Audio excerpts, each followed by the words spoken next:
안녕하세요. 얼마 전에 이혼하고 홀로 아이를 키우는 싱글맘이에요. 살다 보면 참 못 볼 꼴도 많이 보잖아요. 오늘 여러분에게 이야기해드릴 사연은 진상들이 진상짓하는 그 못 볼 꼴에 대한 거예요. 그리고 제 이혼에 관한 사연이기도 하죠. 스스로 생각해도 참으로 굴곡 없는 인생을 살고 있었어요. 다르게 생각해보자면 굴곡이 없다는 건 곧 도전이 없다는 뜻이기도 하죠. 그야말로 안전제일주의 같은 느낌으로 평생을 살아왔어요. 조금만 더 노력하면 더 좋은 학교, 좋은 직장, 그런 것들을 가질 수 있을 것임에도 그런 도전을 하기보다는 안전하게 하향 지원하는 걸 택했죠. 그게 잘못이 아니라는 건 잘 아는데 그런 습관이 들다 보면 조금씩 소극적인 사람이 되어가거든요. 할 수 있다, 무조건 해낼 거다라는 악바리 정신이 사라지고 이건 좀 힘들 것 같은데, 안 될 것 같아 라고 포기해버리게 되니까요. 연애와 결혼도 비슷했죠. 너무 잘생긴 사람도 돈이 많은 사람도 인기가 많은 사람도 아닌 가장 평범한 사람을 고른 건 제 선택이었으니까요. 그걸 후회하고 싶은 마음은 없는데 이혼을 하고 보니 진짜 피해야 할 사람을 제대로 피하지 못했다는 생각이 들었어요. 결혼할 때 제일 피해야 하는 사람은 시댁과 너무 돈독한 남자거든요. 효자의 느낌이 아니라 무의식 중에 엄마를 찾는 남자는 결혼 상대로 정말 개똥만큼의 쓸모도 없다는 걸 그때는 몰랐어요. 어렵기도 했고 다른 면에서는 가장 잘 맞다 생각했으니까요. 이상함을 느꼈을 때는 이미 늦은 상황이었죠. 너 결혼하고 나서도 일은 계속 할 거냐? 시어머니 될 사람이 결혼식 날에 물었던 질문이었어요. 그 말에 웃으며 말했죠. 네, 어머님. 아무래도 요즘에는 맞벌이 안 하고는 힘들잖아요. 애 키우는 것도 힘들고. 아휴, 그래. 그런데 너 맞벌이 한다고 남편 식사도 안 챙기고 그러면 안 된다. 알았니? 걱정 마세요, 어머님. 제가 아침 저녁 식사를 얼마나 소중하게 생각하는데요. 꼭 제 밥 챙기면서 남편 밥도 잘 챙길게요. 당시에는 그렇게 말했어요. 과민성 대장 증후군이라는 질병에 시달리고 있었기에 식사는 제게 무척 중요한 것이었거든요. 건강식으로 제때 챙겨 먹지 않으면 설사나 변비로 고생하기 일쑤였기에 당연히 시모의 말에 알겠다고 대답한 거예요. 제 식사 챙기면서 남편 것만 챙기면 되는 거니까요. 별로 어려울 것도 없다고 생각했죠. 하지만 시모는 탐탁치 않은 눈으로 바라보더라고요. 에휴, 네가 첫째보다는 잘하겠지. 시모의 말에 날카로운 가시가 있다는 걸 깨달았어요. 시모는 남편과 사별하고 홀로 두 아들을 키워왔거든요. 그중에 차남이 제 남편이었고요. 아주버님의 아내 되시는 분은 직업이 간호사였는데 본인의 경력과 능력을 매우 중요시 여겨서 일하면서 공부도 손에서 놓지 않는 분이셨어요. 결혼 전 한 번 만났을 때도 엄청 열정적으로 사는 모습에 자극을 많이 받았었거든요. 멋지다고 생각도 했고요. 그런데 그런 형님도 시모 마음에 안 들었던 것 같더라고요. 돈은 아주버님보다 형님이 더 잘 버는 걸로 알고 있었는데 그것도 마음에 안 드셨던 것 같고요. 저는 중소기업 직장인이라 월급은 쥐꼬리만 했지만 일하는 시간은 그나마 좋았거든요. 칼 같은 출퇴근 덕분에 식사 시간을 확보할 수 있었으니 그 점이 그나마 마음에 드신 모양이었어요. 그렇지만 일하는 것 자체는 싫어하셨어요. 자기 아들들한테 소홀히 할까봐 걱정된다고 말이죠. 하지만 요즘 같은 시대에 맞벌이 안 하고 어찌 사나요? 물가도 계속 오르고 집값도 오르는데 같이 벌어야 대출이라도 빨리 갚을 거잖아요. 그런데 시모는 아예 그런 생각은 일절 없고 그저 자기 아들 불편한 것만 신경 쓰더군요. 그래도 괜찮았어요. 남편은 연애할 때도 저한테 무척 잘해주었고 최대한 도와주려 애썼으니까요. 하지만 그런 모습은 결혼 후에 완전히 바뀌어버렸죠. 그 사람은 제가 없으면 혼자서는 아무것도 못하는 바보가 된 것처럼 굴었거든요. 마치 집안의 일은 모두 제게 할당된 것처럼 말이죠. 결혼 전에는 뭐든 해주려고 애쓰던 사람이었는데 결혼 후에는 손가락 하나 까딱하지 않고 거실에서 리모컨만 붙들고 있더군요. 화가 나고 열도 받았지만 신경 쓰지 않기로 했어요. 대신 남편은 제가 집안일을 해도 안 해도 뭐라 하지 않았기도 하니까요. 잔소리가 없다는 것만으로도 다행이라고 생각하기로 했죠. 집안일은 하나도 안 하는 주제에 목소리만 큰 놈이면 진짜 견디지 못했을 텐데 그 정도는 아니라 참아줄 만은 했어요. 그래도 식사는 꼬박꼬박 챙겼어요. 제 건강을 위해서도 항상 챙겨야 하는 거였으니까요. 회식이 있을 때는 못 챙겼지만 저희 회사는 쓸데없이 회식이 많은 회사도 아니었기에 그런 일은 극히 드물었어요. 그렇게 결혼하고 3년쯤 됐을 때 첫 아이를 낳았어요. 정말 눈에 넣어도 아프지 않을 만큼 사랑스러운 아이였죠. 얼마나 순하고 귀여운지 낯도 잘 가리지 않아서 식구들의 귀여움을 독차지할 정도였어요. 그렇지만 아들을 출산하고 몇 달간은 엄청나게 힘든 나날을 보내야 했네요. 출산 과정에서 회음부가 많이 찢어지는 바람에 응급으로 꿰매는 수술까지 해야 했고 결국 그 때문에 산후조리 기간은 더 길어질 수밖에 없었죠. 조리원에서 2주를 보내고 나왔는데 그날부터 이틀간은 친정엄마가 집에 와서 밥도 해주고 반찬도 해주고 가셨어요. 집 청소까지 해주셔서 정말 죄송한 마음이었죠. 아픈 딸 뒤치다꺼리 하는 게 힘드실 텐데도 냉장고에 반찬이며 국을 가득 채워주고 가서 감사했고요. 그런데 친정어머니가 집으로 돌아가신 뒤 시모가 집을 찾아왔어요. 그것도 아침 일찍. 9시도 되지 않은 시간에 말이죠. 그날은 남편에게 식사를 챙겨주지 못한 날이었어요. 제 몸도 제 몸이었지만 아이 수유 시간이랑 겹쳐서 남편 식사에 신경 쓸 수도 없었거든요. 그래도 친정어머니가 전날 냉장고에 두고 간 반찬이 있으니 대충 그거라도 먹고 가라고 했었는데 남편은 지각이라고 그냥 가겠다고 하며 밥도 안 먹고 갔거든요. 남편과 원래 식사하는 7시 반에는 식사를 못하고 아기 수유를 했고 8시가 좀 지나서야 저도 늦은 아침을 먹을 수 있었고요. 그런데 시모가 집에 들어오더니 대뜸 부엌부터 가더군요. 아기를 보러 왔나 보다 하고 시모에게 인사를 건넸어요. 어머님, 지율이 보러 오셨어요? 그러자 시모가 갑자기 화가 잔뜩 난 얼굴로 휙 쳐다보더니 소리를 빽 지르더군요. 너 우리 아들 밥도 안 먹이고 보냈니? 순간 벙 쪘어요.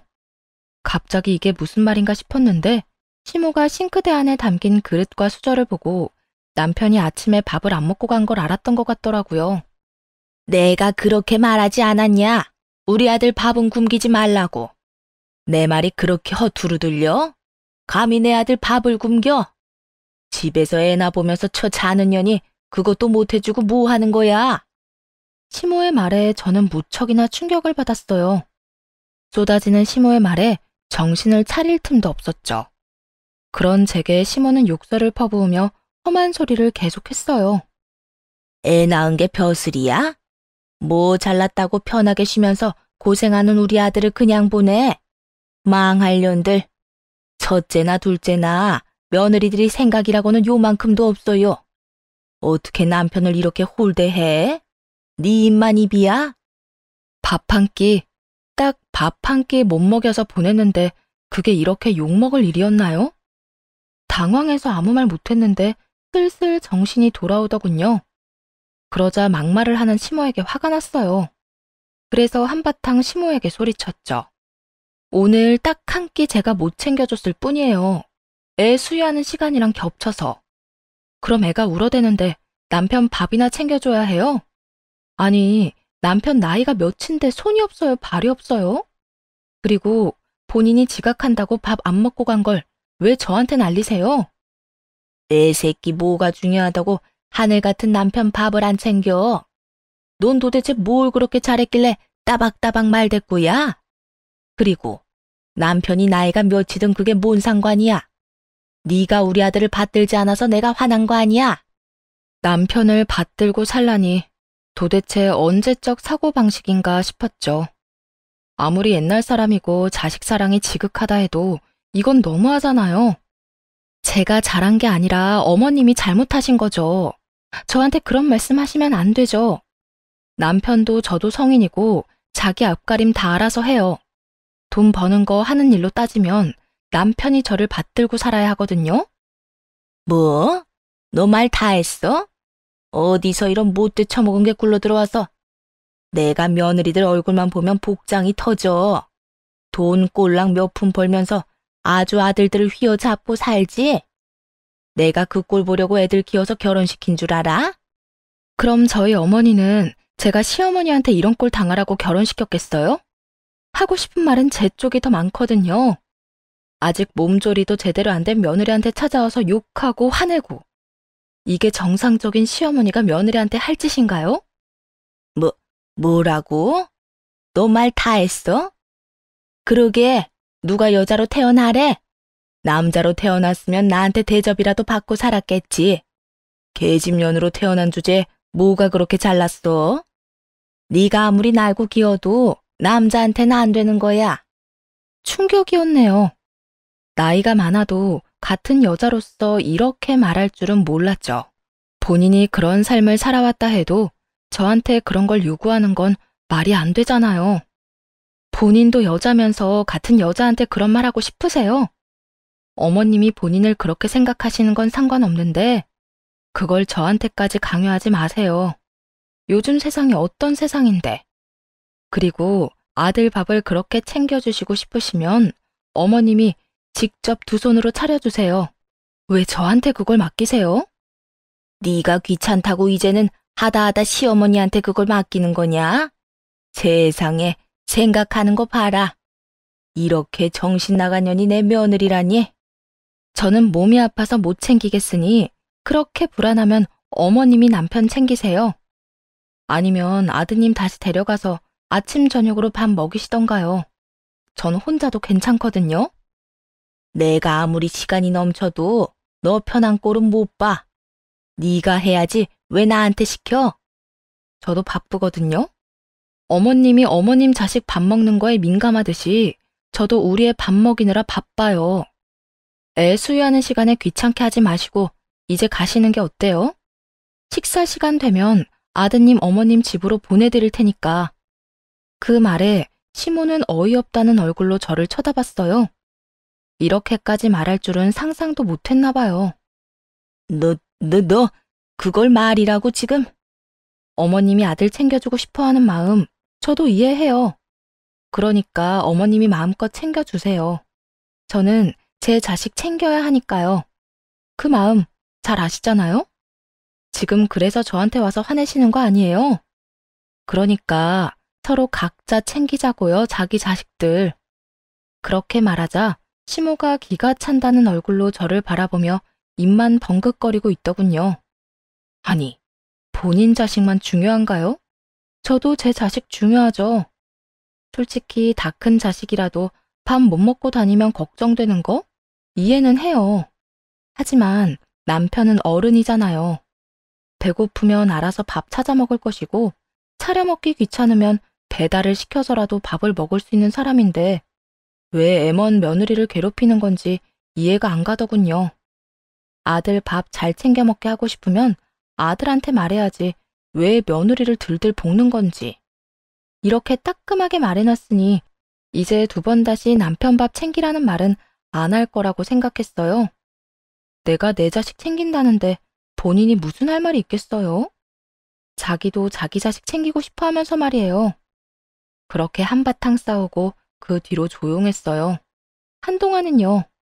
하지만 길게 갈 평화는 아니었죠.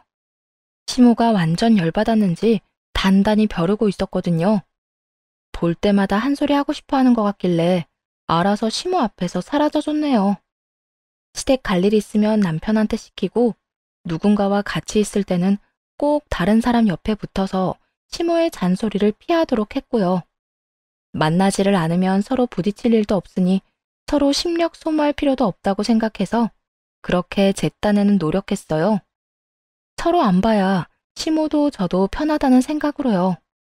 그런데 시모는 그런 제 노력을 한순간에 무너뜨리더라고요. 그렇게 시모를 피해 다닌 지 반년이 넘었을 무렵 갑자기 시모가 남편을 통해 통보를 해왔어요. 여보, 이번 연휴에 어머니가 우리 집에 와서 하룻밤 자고 갔으면 하시는데. 남편의 그 말에 어이없는 표정을 지어 보였어요. 갑자기 연휴에 집에 와서 하룻밤을 자고 가겠다고요? 저희가 그렇게 편한 사이는 아니었잖아요. 어머님이? 왜? 난 싫은데. 솔직히 어머님하고 언쟁하기 싫어서 여태까지 피해 다녔는데. 이제 좀 그만할 때도 되지 않았어? 두 사람 사이 안 좋은 건 아는데 대충 하고 화해 좀 해. 주변 사람들만 힘들잖아. 그건 화해하고 싶어하는 사람한테나 해야 하는 말이지. 나는 둘째치고 어머님은 나하고 화해하고 싶은 마음 개미 똥만큼도 없어. 나만 보면 못 잡아먹어서 안달인데. 당신은 내가 어머님 피해 다니는 것만으로도 고마워해야 하는 거 아니야? 아휴, 두 사람 다 나이는 어디로 먹었냐? 어쨌든 오신다니 이번 한 번만 당신이 좀 이해하고 넘어가. 어른들 고집 센 거 몰라서 그래? 당신도 있을 거지? 별일 없으면. 무조건 집에 있어야 해. 없으면 나 어머님 놔두고 나간다. 알았지? 시모와 단둘이 있는 상황만은 정말 피하고 싶었어요. 남편은 한심스럽다는 듯 저를 쳐다보더니 한숨을 내쉬고는 알겠다고 하더군요. 그렇게 시모는 연휴 첫날부터 저희 집을 찾았어요. 사실 식사도 차리고 싶은 마음조차 없어서 배달 음식 시켜 먹거나 밖에서 먹으려고 생각하고 있었거든요. 그런데 시모는 혼자 온 게 아니더라고요. 얼마 전 이혼하고 시모와 함께 시댁에서 살고 있던 시아주버님까지 데리고 왔더군요. 어차피 배달이나 외식을 하려고 생각했기 때문에 별 생각 없이 두 사람을 맞이했죠. 시모가 들어오자마자 다짜고짜 그러더군요. 배고프니까 밥이나 얼른 차려라. 네 아주버님 것까지 차려. 혼자 집에 있겠다는 거 밥 안 먹을 것 같아서 데려왔다. 들어오자마자 제 인사는 듣는 둥 마는 둥 하더니 바로 밥부터 차리라고 하더군요. 그것도 사전에 연락도 없었던 아주버님 것까지 말이죠. 억지로 웃으며 시모에게 말했어요. 네, 조금만 기다리세요. 그렇게 말하고 바로 그 자리에서 폰을 켜서 배달 앱을 열었어요. 당연히 배달을 시킬 생각이었거든요. 식탁에 앉아 어떤 걸 시킬까 보고 있는데 시모가 저한테 와서는 화난 얼굴로 따져 묻더군요. 너 내 말 뭐로 들었어? 하라는 밥은 준비 안 하고 폰만 내내 들여다보고 있어? 이게 식사 준비예요. 배달 시켜드리려고요. 어차피 제가 만든 음식보다 전문가가 만든 요리가 훨씬 맛있지 않겠어요? 이런 정신 나간 며느리를 봤나? 시어머니가 오시면 자기 손으로 밥을 해서 대접해야지 어떻게 배달을 할 생각을 해? 너한테는 내가 배달이나 해주면 되는 그런 쉬운 사람이냐? 넌 어째 그리 생각이 없어? 어떻게 시댁 식구한테 밖에서 파는 밥을 줘? 제가 만든 밥 드시고 싶으시면 드세요. 냉장고에 만들어둔 반찬 많으니까요. 그런데 애한테 맞춰서 만든 거라 어른 입맛에 맞춰서 간도 안 해놨는데 먹고 나서 저한테 맛없다느니 어쩌느니 하지 마시고요. 차려드릴까요? 그렇게 말하자 시모가 얼굴이 벌겋게 변하며 버럭 소리를 지르더군요. 내가 며느리를 잘못 들였어. 도대체 어떤 정신 나간 며느리가 시어머니한테 그딴 소리를 해? 아무리 젊은 것들 정신 상태가 썩었다고 해도 이건 너무 하잖아. 시댁 식구들 왔는데 배달을 시켜? 그래 놓고 내 밥은 맛없으니 맛없다 뭐다 하지 말라고? 속으로 한숨을 쉬며 생각했죠. 정말 시대에 뒤떨어지는 사고방식을 아직도 그대로 갖고 계시는구나 싶었어요. 시모가 화를 내든 말든 시계를 한번 쓱 보고는 자리에서 일어섰어요. 그러자 시모는 입 밖으로 내던 잔소리를 잠시 멈추더니 쳐다보더군요. 저는 시모는 쳐다보지도 않고 작은 방에서 놀고 있던 아들을 데리고 식탁으로 왔어요. 그리고 아들 식사를 준비했죠. 제가 아들을 식탁에 앉히고 식사를 시작하자 시모가 뭐 이런 게 다 있냐는 표정으로 쳐다보더군요. 하긴 어이없을 수밖에요. 시모가 뭐라고 짓거리건 그냥 무시해버렸거든요. 제가 제 아들 챙기는데 뭐라고 할 수도 없고 애 앞에서 욕도 못하겠고 짜증을 참으려는 시모 모습을 보며 속으로 웃어 넘겼죠. 그렇게 애의 식사가 끝나고 시켰던 음식이 왔더군요. 현관 앞으로 나가 받으려는데 현관 앞에 웬 진보다리가 있더라고요. 옷이 가득 들어 있었어요. 이거 누구 거예요? 재수씨, 제 겁니다. 빨래거리예요.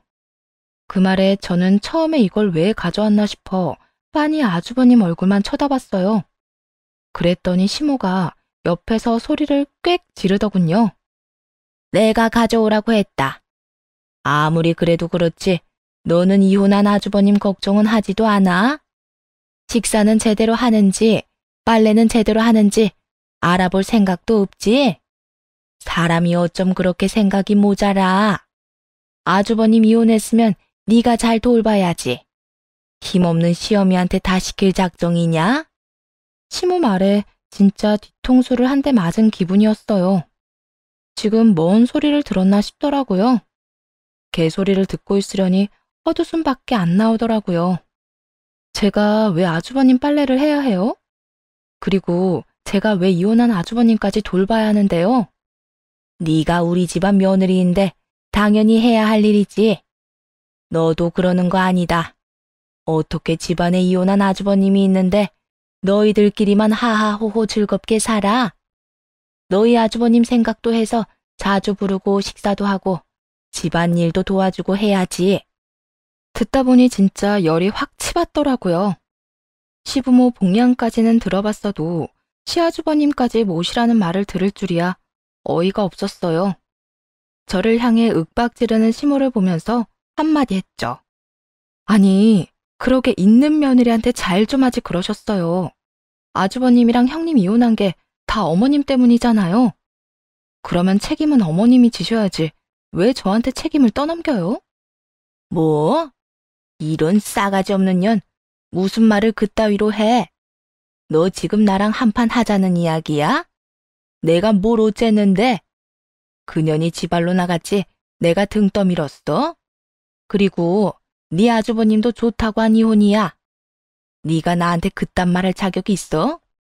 그러는 어머님이야말로 저한테 이런 일 시킬 자격 있으세요? 제가 결혼한 사람은 아주버님이 아니라 제 남편이에요. 아주버님이 헤어졌다고 왜 제가 아주버님을 책임져요? 말이 되는 소리를 해야 뭘 받아주든 말든 하죠. 열이 받아 더 이상 참지 못하겠더라고요. 제가 결혼한 사람은 남편이고 시아주버님을 돌보는 건 어머님 몫이지 않냐고 따지자 시모는 입을 꾹 다물더군요. 그리고 욕설을 엄청나게 내뱉더군요. 이참에 아예 아주 다 쏟아부을 참인 것 같더라고요. 열은 받았지만 같이 섞여서 욕이나 하고 싶진 않았어요. 그래서 남편에게 중재를 부탁하기 위해 남편을 찾았는데 남편 놈은 유유자적 소파에 앉아 TV나 보고 있더군요. 이쪽으로는 아예 상관도 하지 않겠다는 생각으로 보였어요. 화를 꾹 참으며 남편을 불렀어요. 당신, 이리 와서 어머님 좀 말려. 갑자기 왜 날 끌어들여. 두 사람이서 해결 봐. 당신은 내가 어머님한테 욕 들어먹고 있는데 할 말 없어? 내가 할 말이 있어야 해. 나 할 말 없는데. 당신 와이프가 당신 어머니한테 욕 들어먹고 있잖아. 그거 보고도 그렇게 편안한 거야? 아니, 두 사람이 싸우면 중간에서 말릴 생각을 해야지. 어머님이랑 내가 말 섞으면 목소리만 더 커지는 건 몰라서 그래? 나더러 어쩌라고 둘이서 싸우는데 내가 너한테 욕했어? 그리고 따지고 보면 당신이 먼저 우리 엄마 속 긁잖아. 그냥 조용히 넘어가면 될 일을. 뭘 조용히 넘어가는데? 당신도 내가 당신 형님 뒤치다꺼리 해줘야 한다고 생각하는 거야? 지금 그런 거냐고. 그리고 내가 먼저 속을 긁었다고? 내 속 긁으려고 작정하고 여기까지 온 사람이 당신 엄마거든? 나도 긁을만 하니까 긁는 거야. 야, 너 말 그따위로 하는 거 아니다. 말 똑바로 해. 말을 똑바로 하라고? 뭐냐, 잘 들어. 나 이런 식으로는 절대 못 살아. 어머님이야, 나야? 둘 중에 하나 선택해. 이 와중에 그런 걸 묻고 싶어? 헛소리 그만하고 좀 조용히나 해. 어머니한테 잘못했다고 사과하면 끝날 일이잖아. 내가 뭘 잘못했다고 사과를 해? 됐어. 나도 이렇게 더는 못 사니까 헤어지자. 이혼해. 당신 가족들이며 당신이며 다 짜증나니까. 그렇게 이혼 얘기를 꺼내자 시모가 두 눈을 크게 뜨더군요. 그러면서 호웃음을 치며 물어왔어요. 이혼하자고 하면 내가 겁먹을 줄 알았어? 네가 어디 가서 우리 아들 같은 남자를 만나? 오히려 잘 됐다. 나도 너 마음에 안 들었어. 이대로 그냥 이혼해라. 그래야 내 속이라도 편하지? 시모 반응은 예상 가능했던 범위였어요. 그런데 의외인 건 남편도 한 번에 오케이 하더군요. 무슨 소리냐고 다시 생각해보라고 할 줄 알았거든요. 그래, 하자 해. 나도 매번 우리 엄마랑 싸우는 여자 와이프로 두고 싶은 생각 없어. 순간 멍해졌어요. 이렇게까지 쉽게 이혼 이야기를 꺼내고 받아들일 줄은 몰랐어요. 그러더니 이따위 정신 나간 소리나 짓거리더군요. 싸대기를 한 대 날리고 싶었네요. 제가 대체 뭘 잘못했는데요? 따지고 보면 다 남편과 시모가 하나부터 열까지 원인 제공을 해놓고 이제 와서는 마치 제가 잘못해서 그랬다는 듯 구는 게 열받았죠. 그렇지만 분한 마음 한편으로는 기회다 싶었어요. 쓸데없는 분쟁 없이 이혼하고 편해질 수 있겠다 싶었거든요. 당신이 그렇게 생각한다니 다행이네. 그리고 애는 내가 키울 거야. 아직 어리고 엄마 품이 필요하니까. 나도 내 손으로 애 키울 생각은 없으니까 당신이 데려가든 말든 맘대로 해. 애 하나 있는 걸로 얼마나 사람을 귀찮게 하는지. 그 말을 듣고 있던 시모가 당황하며 소리를 질렀어요. 아들, 그게 무슨 소리냐? 손주는 우리가 데려와야지. 전현이 애를 제대로 키우겠어? 그리고 애 데려가면 네가 양육비인가 뭔가 그거 줘야 하는 거잖아. 시모의 말을 듣고 헛웃음이 나왔어요. 손주를 데려가겠다는 말도 어이없었지만 양육비를 피하려는 속내가 그대로 드러난 말이었거든요. 시아주버님이 이혼 경력이 있으니 그걸 잘 알더라고요. 애 데려가는 쪽이 상대방에게서 양육비 받는다는 걸요. 지금도 시아주버님이 양육비를 꼬박꼬박 주고 있었거든요. 그러니 돈 없어서 시댁에 얹혀 살고 있죠. 시모가 그렇게 바락바락 우기는데도 남편놈은 눈썹 하나 까딱하지 않고 시모에게 말하더군요. 어머니, 애 키우는 게 얼마나 힘들고 귀찮은데요. 제가 그걸 왜 해요? 막말로 애 있으면 그냥 짐밖에 더 돼요? 안 그래도 집에 있으면서 육아 참여 안 한다고 오만 난리를 다 치는데 내 한 몸 건사하기도 힘들어요. 아들놈의 말에 시모가 기도 안 찬다는 듯이 아들을 바라보더군요. 하긴 제가 애 맡기기라도 하면 질색을 하던 사람이니 애를 떠맡느니 돈이나 주고 말겠다 싶은 거였죠. 저야 어차피 제가 데리고 올 생각이었으니 남편놈 저러는 거 보며 코웃음 쳤죠. 시모가 돈 때문에 애를 데려가고 싶어 하는데 남편에게 애를 키울 의지가 있어야 가능한 일이잖아요. 최소한의 자격도 없는 아빠한테 애를 맡길 사람이 어딨나요? 시모가 아무리 말해도 듣지 않은 남편놈은 결국 제게 양육권과 친권을 넘기기로 했어요. 재산은 절반씩 나누기로 했기 때문에 집은 내놓을 수밖에 없었어요. 전셋집을 둘이서 반반 했었거든요. 그렇게 신혼 전셋집도 내놓고 그렇게 이혼했네요. 그 전세금을 들고 일단 친정으로 들어갔죠. 그리고 친정 부모님을 설득해서 전세금을 보태 좀 더 큰 집으로 친정집을 옮기기로 했어요. 솔직히 당장 애가 크기 전까지는 재혼 생각도 없었으니 그냥 친정에 들어가서 부모님과 공동 양육하고 제가 돈을 벌기로 이야기가 됐거든요. 마찬가지였는지 남편놈도 결국 시댁으로 들어가더군요. 저야 양육비를 받지만 남편놈은 양육비를 내야 하는 입장이었잖아요. 그렇게 돈이 계속 나가니 집을 마련할 엄두가 나지 않은 모양이었어요. 혼자서는 아무것도 못하는 그 쓰레기는 고스란히 다시 시모의 품 안으로 돌아가게 됐어요. 겉은 멀쩡하지만 속은 썩어서 쓸데도 없는 그 쓰레기가 시댁에서 어떤 역할을 할지 안 봐도 눈에 훤했죠. 지금 당장이야 금지옥엽 곱게 키운 내 아들이 돌아온다는 생각이겠지만 같이 살다 보면 아주 속이 뒤집어질 거라는 걸 예상했거든요.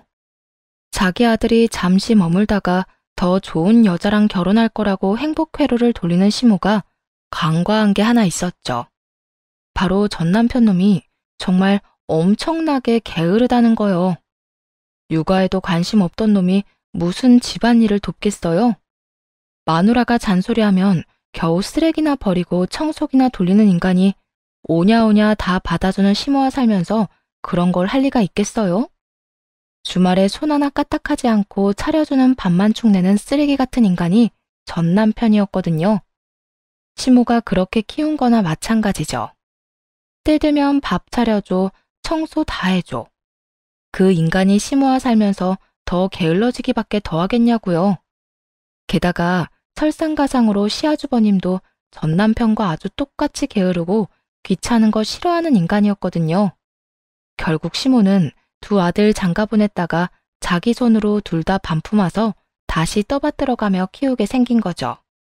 발등에 불 떨어진 건 시모인데 정작 시모만 그걸 모르더라고요.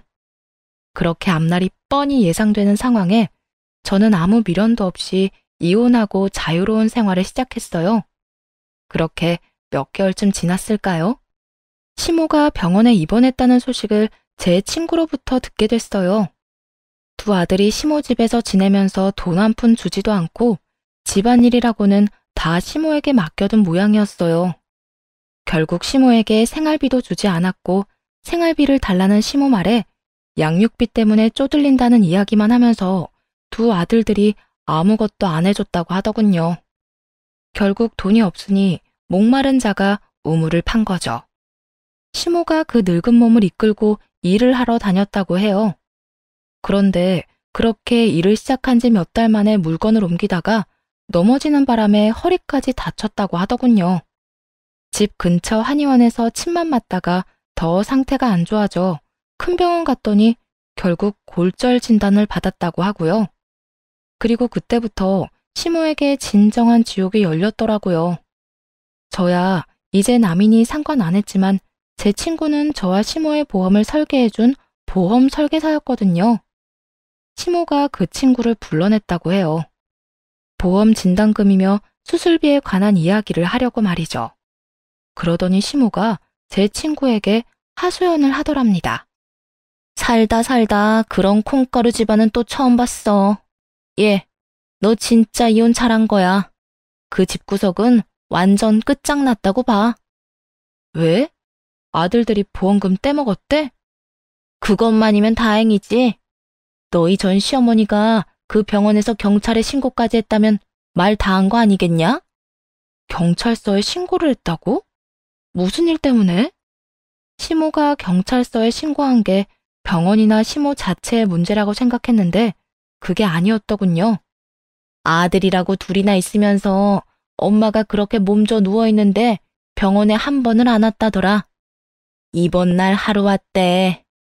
거동도 불편한 노인을 혼자 모셔놓고 병수발 들 생각도 없고 간호할 생각도 없어 보이고 아픈 엄마 위로할 생각도 없어 보이고 결국 할머니가 혼자서 병원에서 어떻게든 빨리 나가보려 하는데 노인병원이라는 데가 그렇잖아.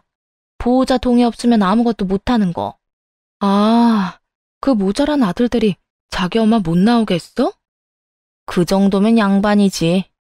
몸져 들어놓은 엄마한테 전화해서 이제 밥은 누가 해주냐고 투정 부렸대.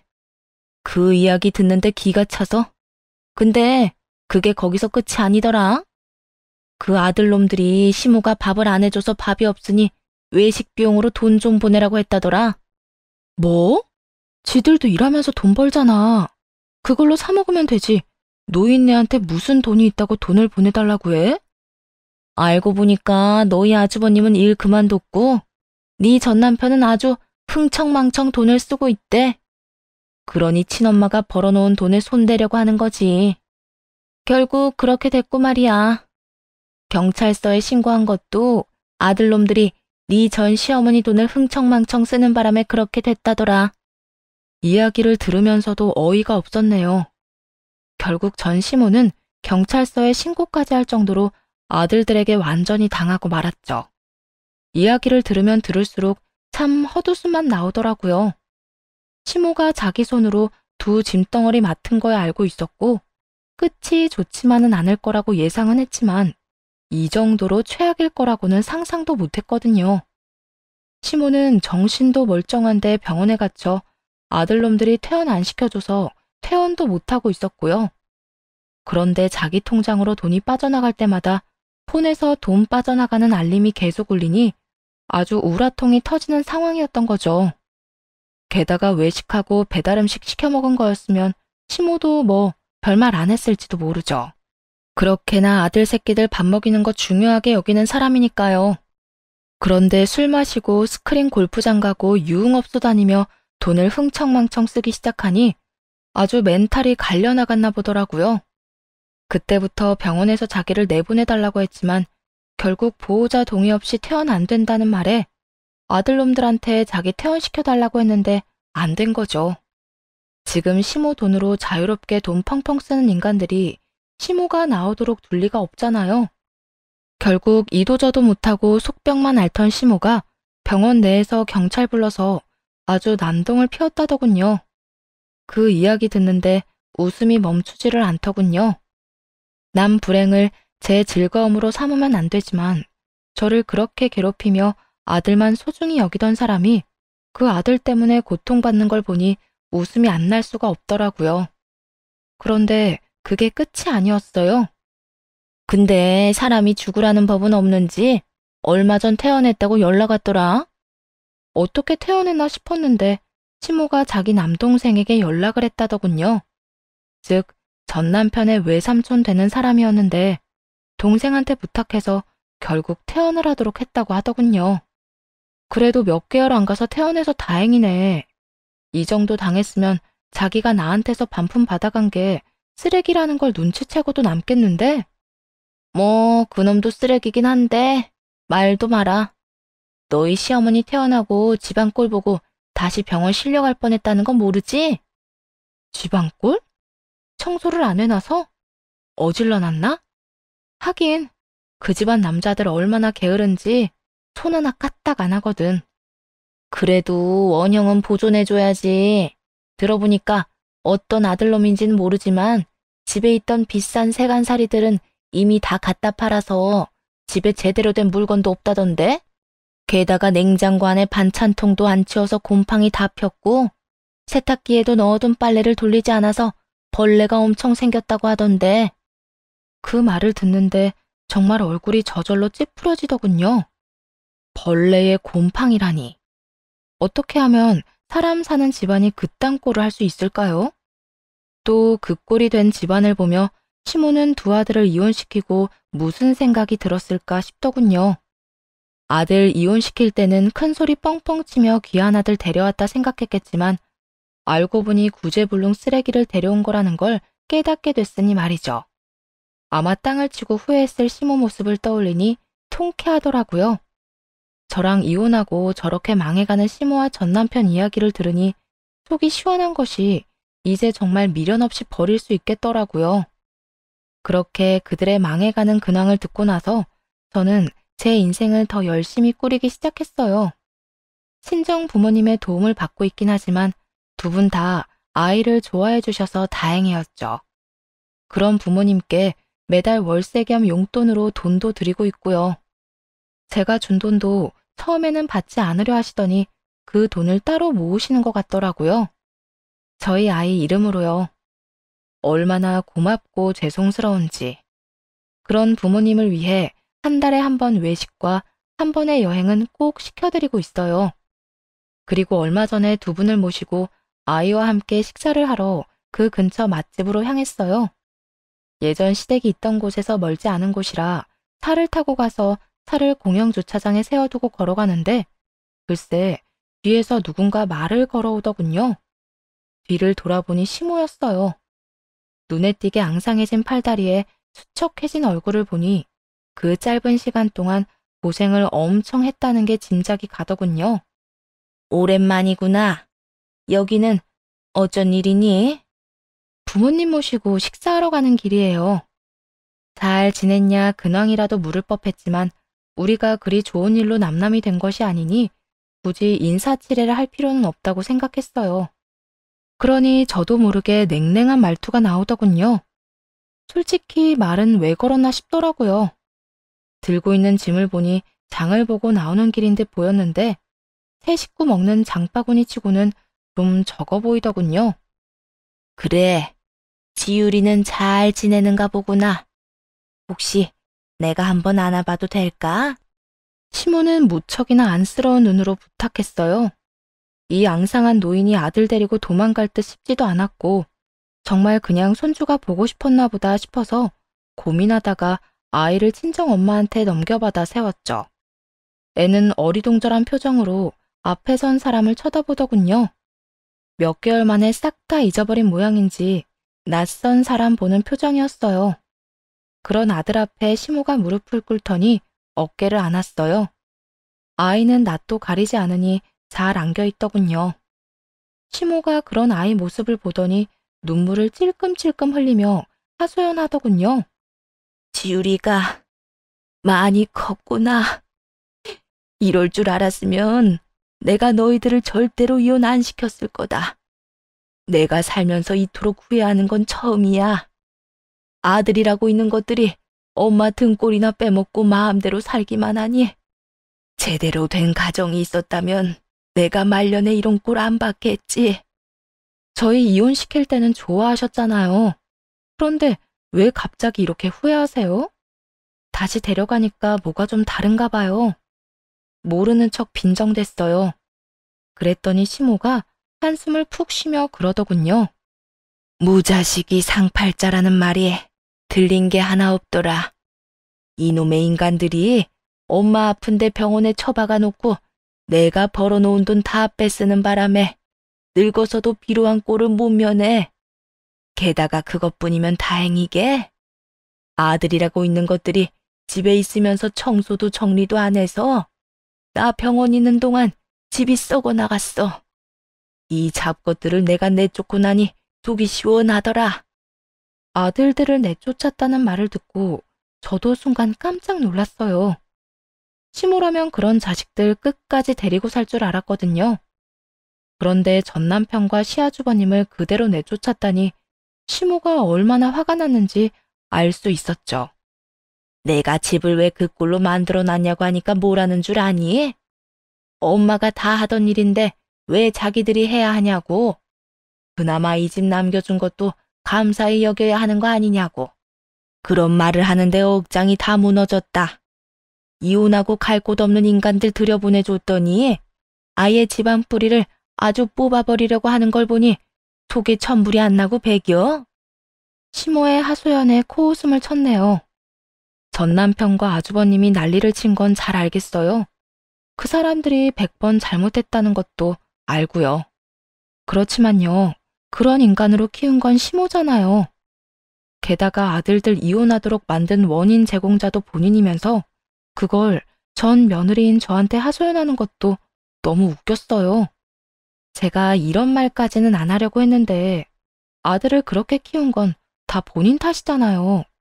그래놓고 자기는 마치 피해자인 척 하는데 제가 보기엔 다 똑같거든요. 그리고 왜 저한테 그런 말 하세요? 백날 이야기해봐야 소용없으니 본인 업보다 생각하고 받아들이세요. 그 말에 시모가 입을 꾹 다물더군요. 본물 터지듯 자기 아들들 욕하던 시모 입을 막아버리니 속이 시원하더라고요. 지금 억울하신 건 알겠는데 이렇게 후회하실 거면 아들들 이혼은 왜 시키셨어요? 조금만 얌전히 있었어도 며느리들이 알아서 아들 잘 데리고 살았을 텐데. 그것도 다 본인 탓이잖아요. 안 그래요? 이 말에 틀린 구석이라고는 찾아볼 수 없었겠죠. 그런데도 뭐가 그렇게 억울한지 시모가 입을 열더군요. 내가 언제 이혼하라고 시켰어? 나는 그런 생각으로 그런 게 아니다. 그저 우리 아들들 편하게 결혼 생활했으면 싶어서 그렇게 한 거지. 너도 아들 키우는 입장에서 그렇게 생각하지 않니? 전혀요. 저는 제 아들 자기 일은 자기가 하도록 키우거든요. 결혼 전에는 부모가, 결혼 후에는 아내가 다 챙겨줘야 하는 남자라니. 아니, 반품한 아들들이랑 잘 지냈으면 아들들 내보냈겠어요? 뭐가 문제가 있으니 내보냈을 거 아니에요. 그래놓고 여전히 본인은 잘못 없다고 하니 기도 안 차네요. 시모는 여전히 자기가 뭘 잘못했는지 모르더군요. 자식을 그렇게 개차반으로 키워놓고도 여태 모르는 걸 보니 콕 집어서 이야기해주고 싶더라고요. 이 모든 일의 원인은 당신이라고요. 아들들 그렇게 키운 게 본인인데 그런 아들들한테 당했다고 하소연할 필요 있나요? 다 자기가 애들 잘못 키운 죄라고 생각하고 받아들이는 수밖에 없죠. 그러게 좀 쓸만하게 키우지 그러셨어요? 어떻게 집안에서 손가락 하나 까딱 안 하는 인간으로 키웠는지 그런 걸 보고 구제불능 쓰레기라고 하는 거예요. 냉정하다 못해 비수처럼 가슴에 박히는 제 말에 시모도 상처를 많이 받았는지 눈물을 뚝뚝 흘리더군요. 그걸 보면서도 불쌍하다는 생각은 안 들었어요. 그냥 자기가 뿌린 씨앗 거둔 건데 자기가 왜 억울해하냐는 생각만 들었죠. 그런 시모 앞에 서 있는 아들을 안아 친정아버지에게 넘겼어요. 그리고 시모에게 차갑게 말했죠. 아들 잘못 키웠으면서 애꿎은 며느리들만 잡은 당신한테 그런 하소연할 자격이나 있는지 모르겠네요. 그렇게 시모를 내버려 두고 친정 부모님과 식당으로 향했어요. 시모는 가만히 서서 그냥 보고만 있더군요. 자기가 별나게 굴지만 않았다면 지금 이 자리에 저와 제 아이와 함께 있는 건 친정 부모님이 아니라 시모와 전 남편이 됐을지도 모르죠. 그런 생각이라도 하는 건지 후회 가득한 눈빛만 보여주길래 무시하고 돌아섰어요. 그리고 나서 나중에야 전 남편과 시모 상황을 듣게 됐어요. 시모가 아들 둘 내쫓고 매일같이 식당에서 일을 하고 있다고 하더군요. 늙어서 아들 며느리에게 부양받으며 살 나이에 집안 거덜낸 아들 때문에 악착같이 돈 벌고 있다는 이야기를 들으며 꼴 좋아서 웃음만 났네요. 전 남편도 시댁에서 쫓겨나서는 월세방에서 살고 있다고 하니 벌 받은 사람은 벌 받았다 싶더라고요. 반성하고 자기를 고치지 않으면 절대로 달라지지 않겠죠. 글을 쓰다 보니 길어졌네요. 긴 글 읽어주셔서 감사합니다. 모두 행복한 하루 되세요.